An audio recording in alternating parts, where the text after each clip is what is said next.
Hello. Come on in. You've just visited Discovery class. It's an adult study group in Brentview Church, open to anybody. Discovery class is a very sharp group of people, and they come from all walks of life. And I want you to come and join us today. So good to have you with us. Warren Buffett is an American investor. He's the chairman and CEO of the Berkshire Hathaway Company, and he was born August the 30th, 1930. That makes him 91 years old. But he's also a billionaire. They say his net worth is $90 billion.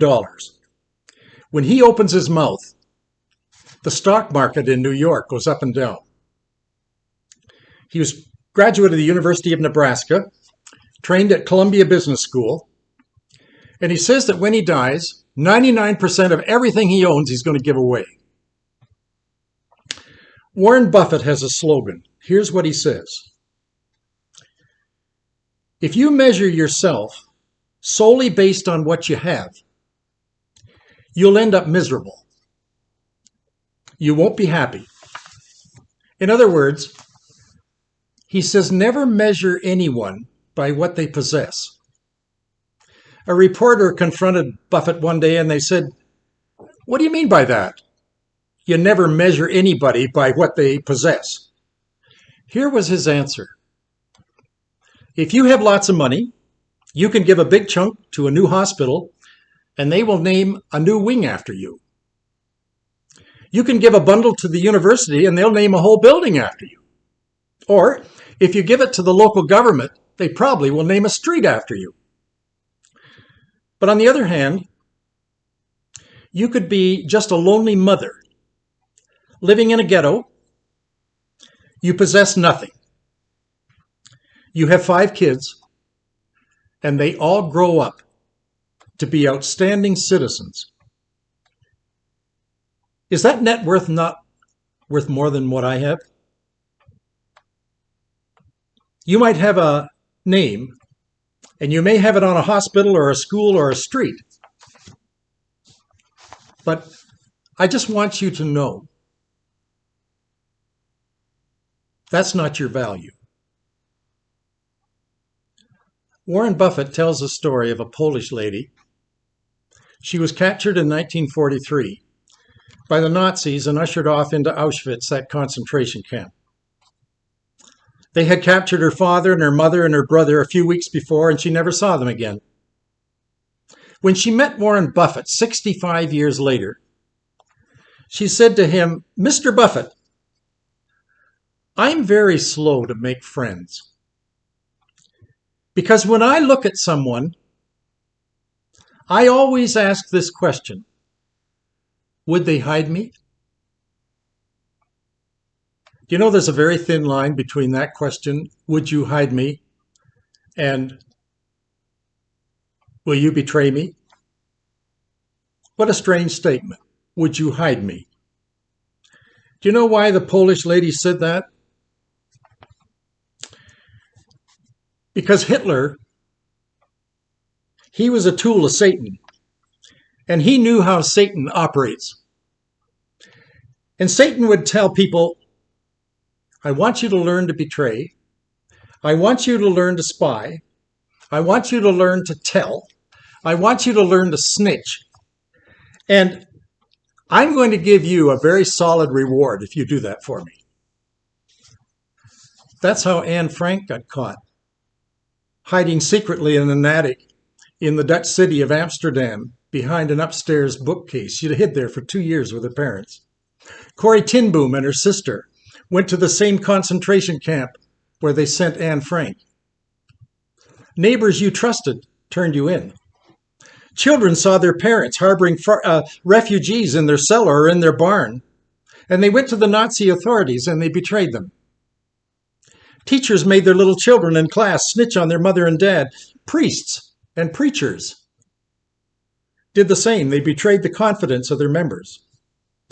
Buffett's Polish lady had been pointed out by a friend, and she went to Auschwitz and she survived. But she never was the same person ever again. all the rest of her life. Would you hide me? That's my subject for today's class. Let me read your passage of scripture. It's found in Matthew 26, beginning at verse 20. Now remember, Easter is just around the corner, and I'm going to read to you what took place the night before Jesus was crucified. What took place that night? Jesus was celebrating the Passover with his 12 Jewish disciples. Evening came.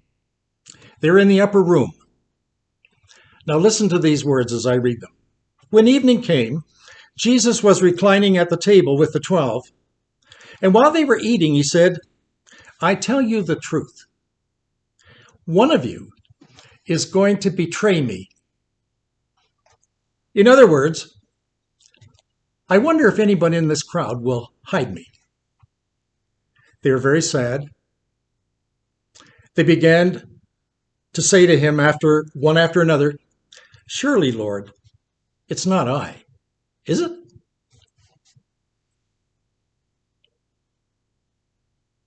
Peter spoke up and he said, I'll hide you, Lord.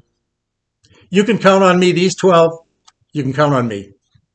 Jesus said to him, Peter, before the morning comes, the rooster's going to crow and you're going to deny me 3 times. They went to the garden that night after they had had the Passover. And Jesus said to Peter, James, and John, I want you to stay here. I'm going further to pray. I just want you to hide me. They fell asleep. And then on the cross, when Jesus was dying, he lifted up his voice and his eyes to heaven, and he said, my God, why have you forsaken me? In other words, why couldn't you hide me? Do you have to let me go through this? You know, you can tell when children are so honest. They're so transparent. Their lives can teach you so much. Edna's a Sunday school teacher. She teaches a class of 9-year-old girls who love life. They're full of energy, full of enthusiasm, afraid of nothing, loud, and they love their teacher. However, in the class, there's an exception. One of the girls, she comes from the inner city, and she's an underprivileged child. As a matter of fact, her name is Alice, and that difficult home left her afraid and insecure. Her father was unfaithful to her mother. They argued all the time. Alice never spoke while Edna was teaching. Others talked in the class, but she sat. When the others sang, she remained silent. And when the 9-year-old girls giggled, her face was solemn, and she was quiet. She was always present, always listening, but also always speechless. One day, Edna gave a lesson on heaven. She talked about seeing Jesus. She talked about God wiping away all the tears from their eyes. She talked about never dying again. Alice listened to this, and she was very fascinated. She just stared at Edna, her teacher. And Edna sensed the excitement in Alice's eye as she taught her lesson. And finally, Alice raised her hand and said, Mrs. Edna. Well, Edna was very stunned. And the little 9-year-old girl in her class, she never opened her mouth and certainly never put up her hand. Yes, Alice, she said. Alice answered, Miss Edna, is heaven for girls like me? In other words, would Jesus hide me? Matthew 26:23. Jesus replied, the one who dipped his hand into the bowl with me will betray me. The Son of Man will go just as it is written about him. It would be better for him that he had not been born. Then Judas, the one who would betray him, said, Surely not I, Rabbi. You don't think I'd do that, do you? Jesus answered and said to him, yes, I do. It is you. You will betray me.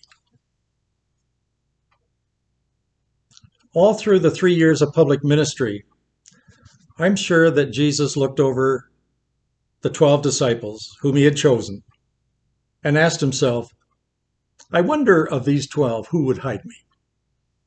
When the going gets tough, will they cover my back? Will one of these betray me? Well, one did. Can anything good come out of betrayal? Well, I'm here to tell you, class, my salvation came out of betrayal. Jesus died for me. Because he went to the cross and he was betrayed, he did that I might have life, and I'm going to have it all through eternity. And so will you. Let me tell you the story of Francis Gajownacek. This story takes place in the same death camp where Warren Buffett's Polish lady lived as she was captured. You remember that 4 million Jews died in that camp. A half a ton of human hair is still preserved, and the showers that sprayed poison gas on those people that died is still there. It's now a Heritage Trust site. It's now a museum. This is the story of 2 men. One I've mentioned, Francis Gajownacek. The other is Max Colby. Talk about good coming out of betrayal. In February 1941, Max Colby was sent to Auschwitz, and he was a Franciscan priest. Even in the midst of all of that harshness and that human slaughterhouse, Max maintained the gentleness of Jesus Christ. He shared his food. He gave up his bunk. He cut their hair. He held cold compresses on their forehead when they had fever. He shared his clean underwear. He cleaned their latrine bucket. He even prayed for his captors when he conducted a chapel service at the end of the long day. In July of that year, there was an escape from prison. It was the custom at Auschwitz to kill 10 prisoners for every one who escaped. It was a price paid by the other prisoners for that betrayal. All the prisoners were brought out of their bunks, and they were put out in the courtyard. And their names were randomly called, 10 names. And the victims were immediately taken behind the barracks, and they were shot by a firing squad. The 10 names were called. The 10 prisoners were made to step forward. The 10th name called was the one I mentioned, Francis Gajownacek. When Francis came forward, he began to weep. And in his sobbing, the other prisoners could hear him say, "My wife and my children. I'll never see them again." There was further movement in the barracks. And out from the ranks, there stepped a man by the name of Max Colby, the priest. "I want to talk to the commandant," he shouts. Colby stops a few paces in front of the commandant. He removes his hat. He looks the German officer in the eye, and he says, "Herr Commandant, I wish to make a request, please. I want to die in the place of this prisoner," pointing to Gajownacek. "I have no wife. I have no kids. I'm old. He's young. He's a good working condition. I want you to choose me." "Who are you?" the officer shouted. "I'm a priest, Max Colby," he said. The whole block of men were stunned. The commandant speechless. After a moment he said, "Request granted." Francis Gajownacek was not allowed to talk, but he could thank Max only with the staring in his eyes as he was led away. Well, Gajaunazek survived. When the camp was liberated, he went home to his wife and children. But that very spot where he stood that day, August the 14th, he came back every year as a celebration to that priest who had given his life for him. Sometimes betrayal can turn you into a man or a woman who becomes a giant. It didn't for Judas, who betrayed Jesus. He was given 30 pieces of silver as a bribe. He threw it on the floor. It wasn't any good anymore, and he went out and hung himself. McGill University in Montreal has a very exclusive faculty of management. It equals the best that you can find in the Ivy League in the United States. For many years, they had a lady professor who taught the introductory courses there in that business school, and she brooked no rivals. Students loved her. Very few of her students ever dropped out. With each new semester and each new batch of students coming in, she began her lecture with the same story. She told of an 11-year-old girl living in Warsaw, Poland, and her mother and her dad, and they were Jewish. And they were bilingual, and they spoke Polish and German, and the little 11-year-old, she was fluent in both languages. The father had been rounded up some months before because he was Jewish, but he was never seen again.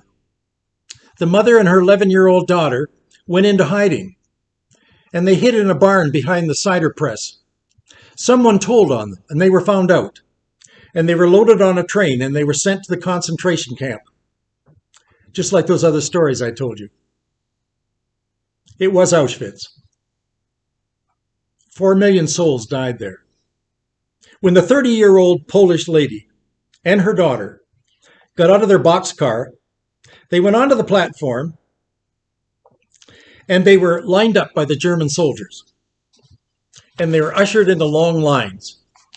The mother said to her daughter, "Now, I've been told this line is going to be separated. Some will go to the right, some will go to the left. I'm going to stand up in front of you, and it doesn't matter where Mummy goes, but I want you to make sure that you go to the right. If you go to the left, I'm told you will die. And your life will be over. So I want you to the right." As their line moved along, suddenly they were standing before the camp general. He was a doctor of medicine. His name was Joseph Mengele. On his officer's uniform, he had long rows of badges, and he wore a tall, shiny black boot on both legs. You'd think that he was an orchestra conductor because in one hand he had a baton, and with his baton he didn't speak. He just pointed to the right and he pointed to the left. But he wasn't conducting music. He was conducting the destiny of thousands and thousands of innocent souls. The young Polish mother was pushed up before him, and Mengele looked her up and down. He liked what he saw. And with his baton, he put it in his hand and he says, "To the right." The German guards took the little mother away. The 11-year-old was pressed forward, her daughter.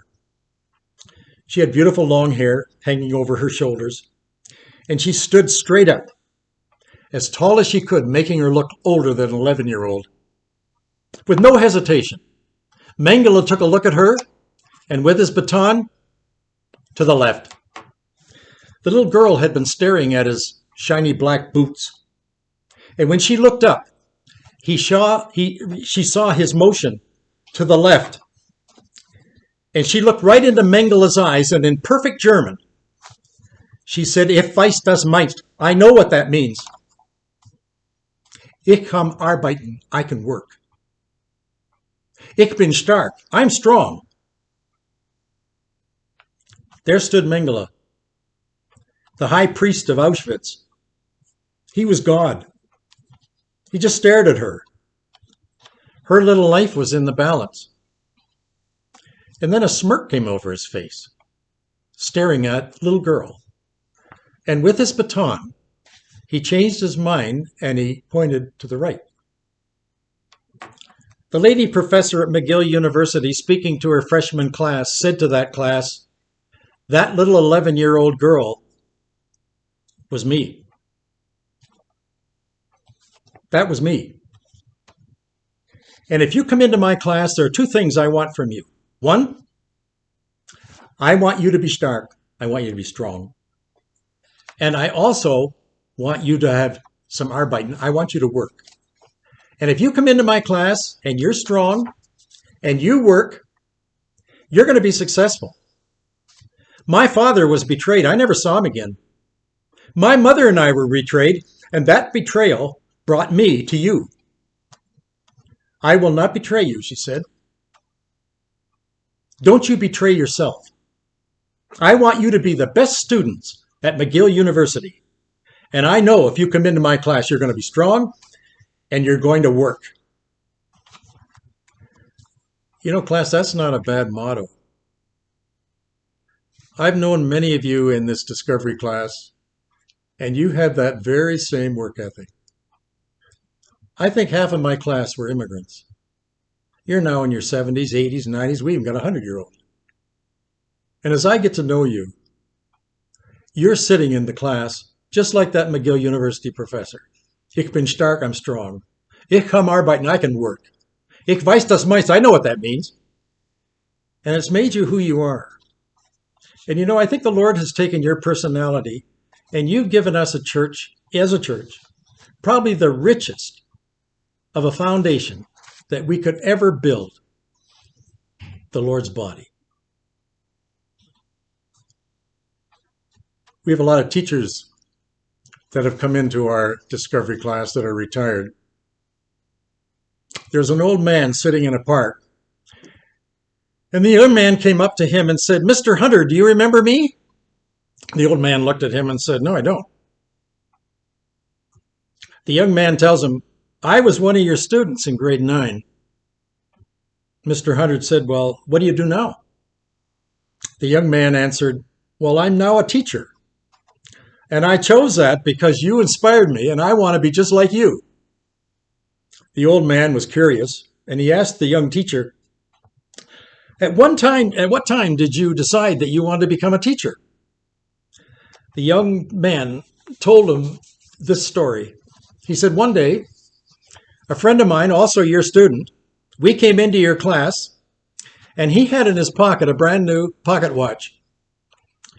I was jealous. When I saw it, I wanted it. I stole it. I picked his pocket. He came to you there at the desk and told you what had happened. You stopped teaching. You addressed the class. You explained to them a watch had been stolen, and whoever stole it, would you please come forward?"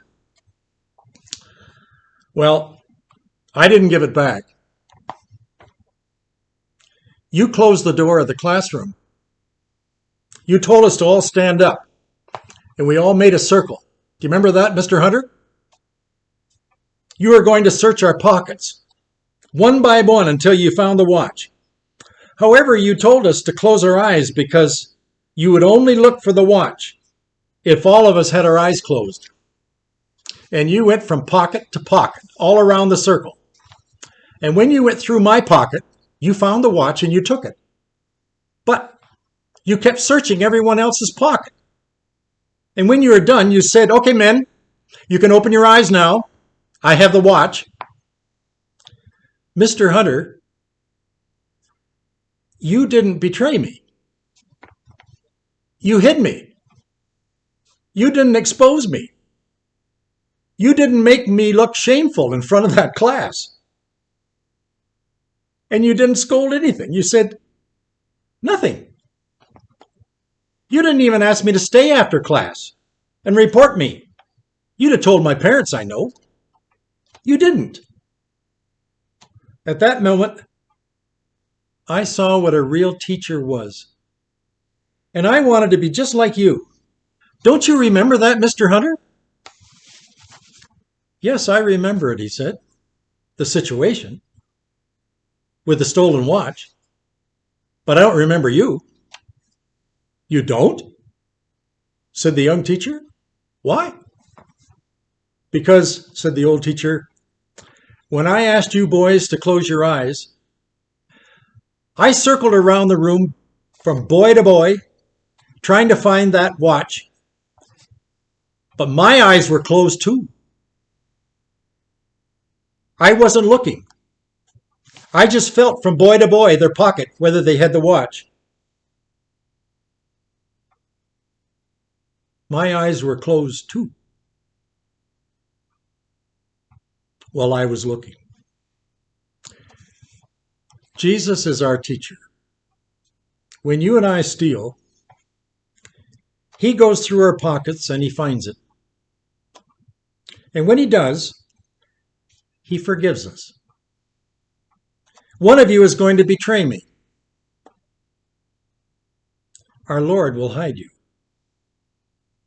One of the great hymns in our book that we sing many times on a Sunday morning when we're at class is the hymn that you're all familiar with.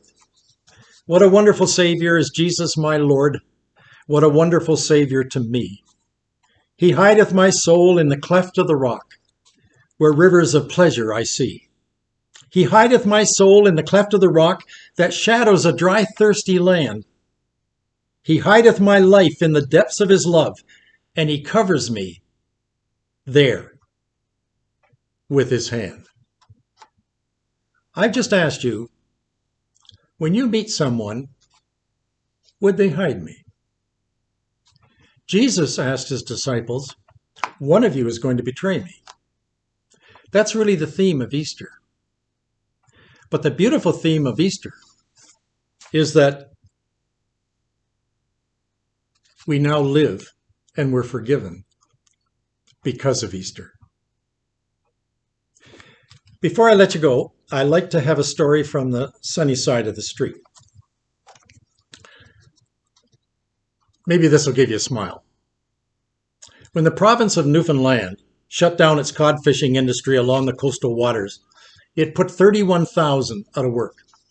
They were the fishermen, the preparers of the fish, all the transportation, all the factories. The province and the premier, Mr. Crosby, he brought the Queen of England over to Newfoundland to kind of give them a pep talk in the midst of all their sorrow of losing the job. And they chose a destination where the Majesty could give her speech. And it was over at the shore of Come By Chance Bay. But on that day, it was foggy. The cameras could roll, but they could see nothing. The very next day, all the festivities were taken inside, and it was inside a great biscuit factory just outside St. John's. And it was there the Queen, before she gave her speech, did a little tour of the factory. And when she was doing her tour, she came upon 3 large vats. They were like big mixing bowls that carried tons and tons of that day's run. Well, up on the catafalque, there was a young Newfoundlander dressed in his white uniform. And the Queen looked up at up at him and said, "What are you making today?" Well, the young Newfoundlander was so flattered that the Queen would ask him. He looked down at her and said, "I'm making $13.30 an hour, ma'am." Before you go, here are the birthdays for this month of March. Alita Evans on the 3rd. Shirley Friesen and my secretary, Wendy Oblinus, on the 5th. David Shaw on the 8th. Fred Fleck on the 10th. Loretta and Darlene Martin on the 13th. Olga Hahn on the 14th. Dale Cooper on the 18th. Wally Canwisher on the 25th. And Milt Olhauser on the 27th. Why don't you write them a letter this week? Maybe you'd like to phone them and wish them a happy birthday. They would love to hear from you. It's income tax time, class. And if you'd like to have your income tax done free of charge, we have 2 servants in our church that'll do it. One's name is Karen and the other's name is Ken. Karen's phone number is 403-289-4363. Ken's number is 403-547-2754. I'm going to give you all that information on the newsletter if you look into our log, and that'll bring you up to date. Well, that's enough for today. I'll look forward to you next week.